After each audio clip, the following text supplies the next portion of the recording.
Assalamualaikum warahmatullahi wabarakatuh. Ashamaa kifuuni warroota amantaa biraallee akkam jirtanii bakka jirtanitti nagaa fi rahmanni rabbii kan nama qabne isin bira haa jiraatu jecha obboleewwan kiyya.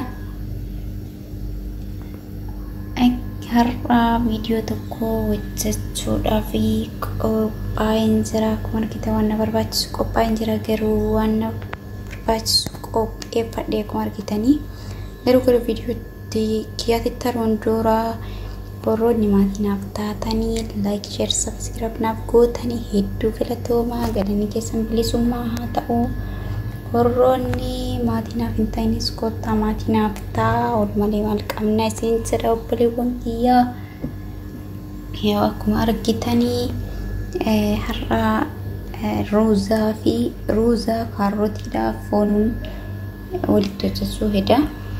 Akkuma argitanii kaarootii kiyyas bifa kanaan kukkutadhee qopheeffadheen jira. Shunkurtiidha, qullubbii adiidha, foonii waan garan barbaachisu, qimamiidha jechuudha. Qimamii mana keessa fayyadamtanii filfil aswaad girfama tuhuun barbaada. Distii qopheeffadheen jira. Biddas qopheeffadhee kinooma zayitii kiyyattiin godhadha. Zayitii kiyyatti godhadhee booddee shunkurtii fi qullubbii qopheeffadhisanii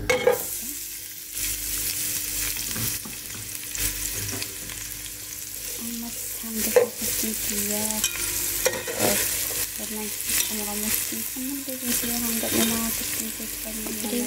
shunkurtiin kiyya erga diimatee bifa kanaan xumuramee jira. Amma foon kiyya itti naqadha. Foon qopheeffadhe jechuudha.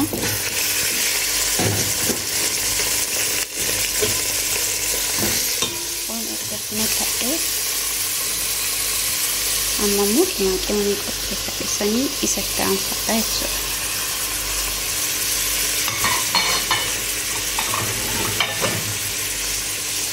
Obboleewwan kiyyaa ammas turtiin keessan hanga dhumaa nama wajjin haa ta'u. Obboleewwan kiyyaa foonii fi qimamiin kiyya bilchaatee jira kana fakkaata.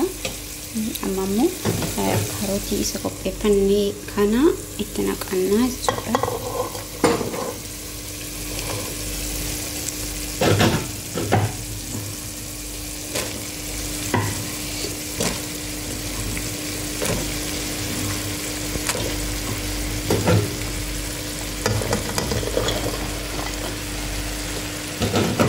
Erga itti naqanii kaanii miksii goona. Ammas miksii goone foonii fi qimamiidha akka ol fudhatuu fi miksii goona jechuudha.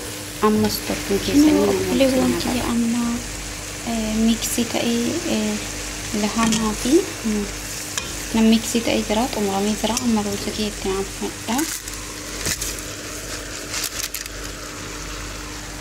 Ruuzii kottaan fadheen jira. Ruuzii kos miksii godhadha.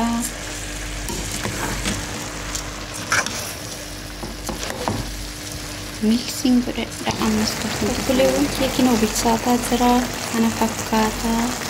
Ammas turtiin keessa hanga dhumaatitti nama wajjin haa ta'u. Obboleewwan kiyya kinoo amma ruuziin kiyya bilchaatee xumuramee jira. Wow, kota wajjin nyaanna misaa wajjin nyaanna isiniin jedha. Kino xumuramee jira. Amma bilchaatee xumuramee jira. Obboleewwan kiyyaa warroonni like, share, subscribe naaf gootanii ammallee irra deebi'ee isin galateeffachuu barbaada. Galatoomaadha. Galanni keessan bilisummaa haa ta'u. Ammas warroonni maatii naaf hin ta'inii ilmaan Oromoo walumalee maal qabna kottaa maatii naaf ta'a isiniin jedha. Waan wajjin turtaniif galatoomaa. Bye bye.